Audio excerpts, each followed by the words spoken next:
Hi, my name's Nathan, and unfortunately for everyone involved, I'm the person responsible for writing and producing our Persistent Organic Pollutants, or POPs, in Waste Awareness e-learning course.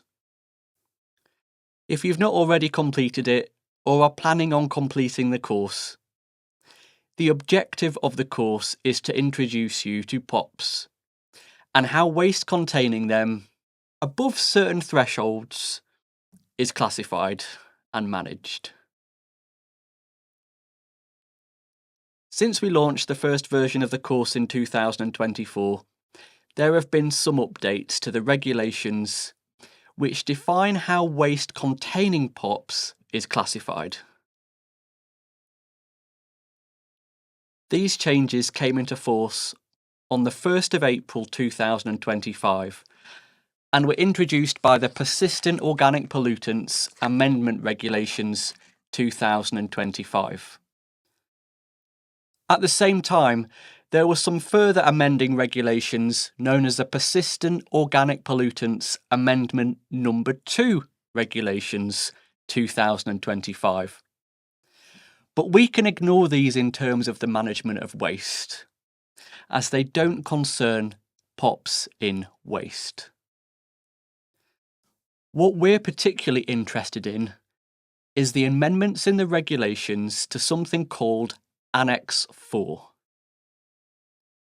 Annex 4 is the annex to the original EU regulation, now retained in UK law, which lists the POPs that have to be considered and their trigger thresholds, for when their presence in waste requires that waste to be managed as POPs waste.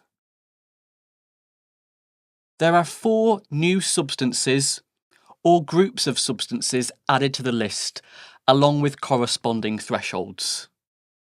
These are pentachlorophenol, perfluorooctanoic acid or PFOA, dicophol,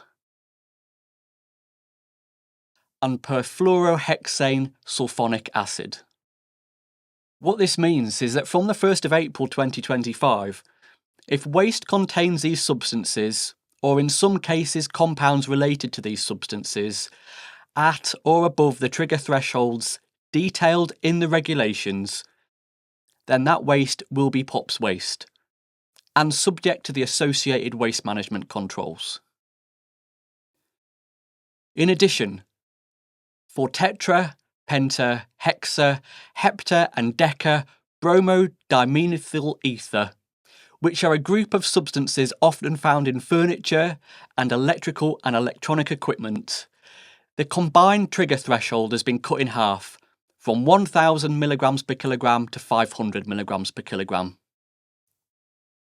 There are also further changes to the substances and thresholds for particular waste management operations.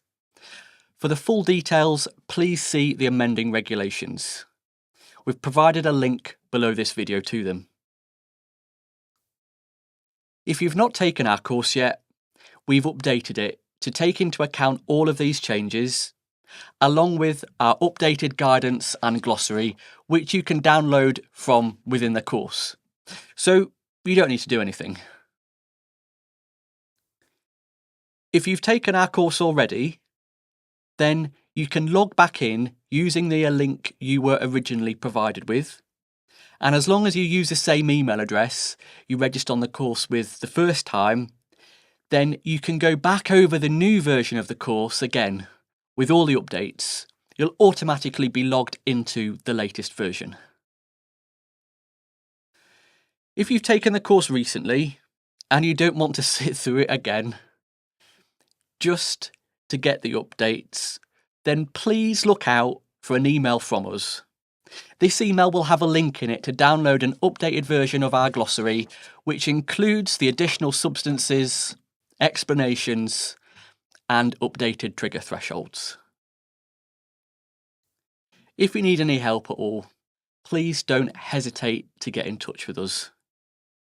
The easiest way to do so is via the live chat on our website at www.dangerousgoodstrainingonline.com.